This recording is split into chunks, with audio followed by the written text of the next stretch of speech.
Okay, we'll take questions for Coach. Mark, first question here in the front. Area News Group want to see if there's any new information on Clay and Kavan with their injuries. Not really. Clay said he'll be fine, but Clay could be half dead and he'd say he'd be fine. So we'll see. He pulled his hamstring. He thinks it's minor.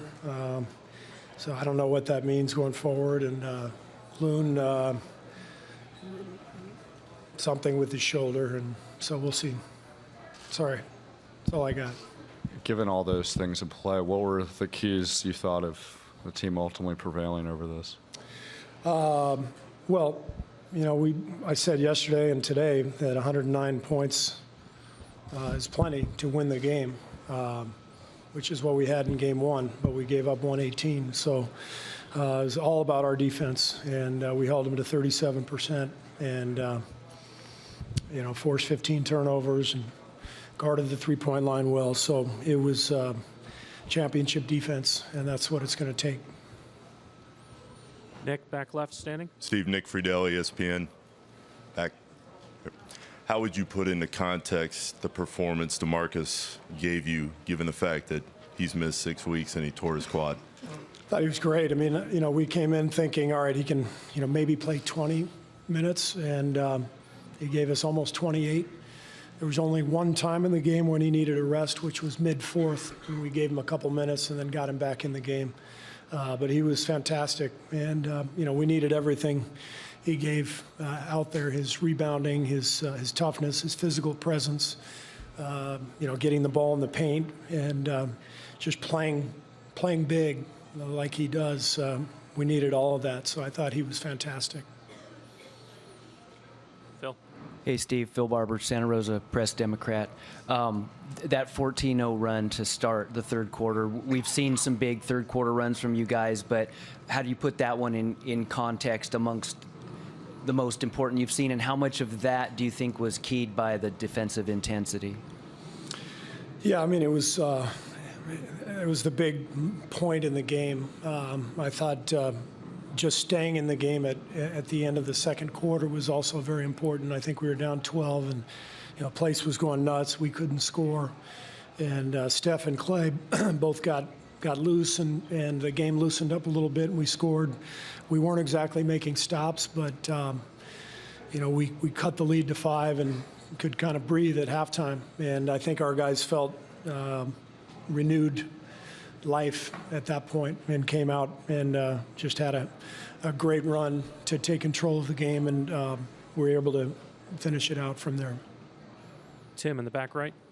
Steve, Tim Reynolds with the AP. Two things. One, you said Steph and Clay, but Steph got loose. What was it that was bothering him early? Did you ever get any clarity on that? And secondly, did you have a feel at halftime that you guys were going to put together one of those spurts to open a quarter like you have so many times? I mean, I couldn't have envisioned 14-0, but I liked our position. It felt like we should have been down by a lot more than 5, and for the first quarter and a half, we really had a tough time scoring, and so the last, whatever it was, 4, 5, 6 minutes, the game loosened up, and we finally broke free and started getting some buckets. We started to look like ourselves, and so at that point it just felt better. And then the second half we got it rolling, and we ended up with 34 assists, which is more like our team. And so it was a great win. Now we got to go home and protect our home floor, and we'll see about all the injuries. But I'm very proud of our team, and in particular all the guys off the bench. Quinn Cook hit some huge shots, and Bogut came in, gave us big minutes. Jerebko as well. So it's a hell of an effort from the bench. Mark here in the front left. Steve, Mark Schwartz, ESPN. Love to get your impressions of the final possession where Iguodala hits the open three. First of all, the scramble on Steph, the nearly intercepted pass, and the fact that the Raptors allowed a guy like that to take an open shot, and the fact that he took it with time remaining on the clock. Well, I mean, you're not going to let Steph Curry take the shot. So they double teamed Steph, and that left Andre open. And he had hit another big one earlier in the game. Anytime Andre can make a couple threes, it's huge for us. It loosens up the game. And I thought his play in the second half was really inspiring at both ends. He did a fantastic job, and he's hit a lot of big shots in the finals before, so he was unfazed. Tim, back left. Tim Kawakami, Athletic. Steve, you moved Clay onto the Kawhi defensive assignment, for kind of freeing up Andre maybe off the ball. Do you think that had a difference? And what was the thinking behind that? Just wanted to change the look. Both teams have a lot of versatility defensively, and both teams have been kind of switching matchups and changing the look. And we felt at halftime like it made some sense, so we went with it. And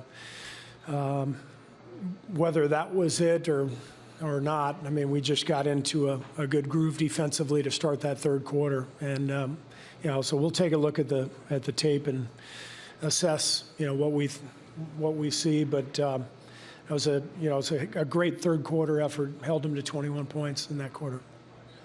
Back right. It's to Coach Dan Devine from The Ringer. You mentioned needing everything that DeMarcus was able to give you tonight. If you come out of this game with some questions about Clay and about Kavan, are you going to need more from him moving forward? Do you feel comfortable with his, sort of his health, physicality to be able to get more from him moving forward in this series? From DeMarcus. From DeMarcus. Yeah, he feels good in there right now, and we have a couple days before Game 3, so we do feel confident that we can continue to get good minutes from him, and we're going to need them, obviously, with all these injuries. And in the back. Steve, Ann Killian with the San Francisco Chronicle. Just to go back to Steph for a second, there were reports that he left the game in the first quarter and that he was battling some kind of an illness. Can you fill us in on that? I think he may have been a little dehydrated, and that was the word I got. He just was feeling a little bit lightheaded, and went back into the training room and came back and was doing much better. So I'm not exactly sure beyond that. So that's all I've got for you. Last two quick ones on this side right here. Steve, Dan Weinke with the Los Angeles Times. Can you just kind of expound on sort of the totality of the team during that run? You mentioned Bogut, but like Cook and Livingston, it seemed like you got something, McKinney, from every one of those guys in the third quarter. And how important is that going to be moving forwards if you guys are as depleted as you leave the game tonight? Well, that's what it takes. You need your bench no matter what, but in particular when you've got a lot of injuries. So we'll just continue to go to those guys and trust them, and they've proven that they can really help us. Bogut hadn't played in the first game in 3 quarters, so what he did was fantastic out there. Gave us a little different look with that lob threat. So we'll see what we've got and tee it up for Game 3. Last question, next behind. Steve Arash Madani from Sportsnet. You mentioned that Andre's unfazed a few years ago was so big for you in the finals. What is it about him on this stage in these big games and the big moments where he delivers? He's just got a lot of experience. He's done everything in his career. He's been in the Olympics. He's won 3 rings. He's been an all-star. He knows how to play. One of the smartest players I've ever been around.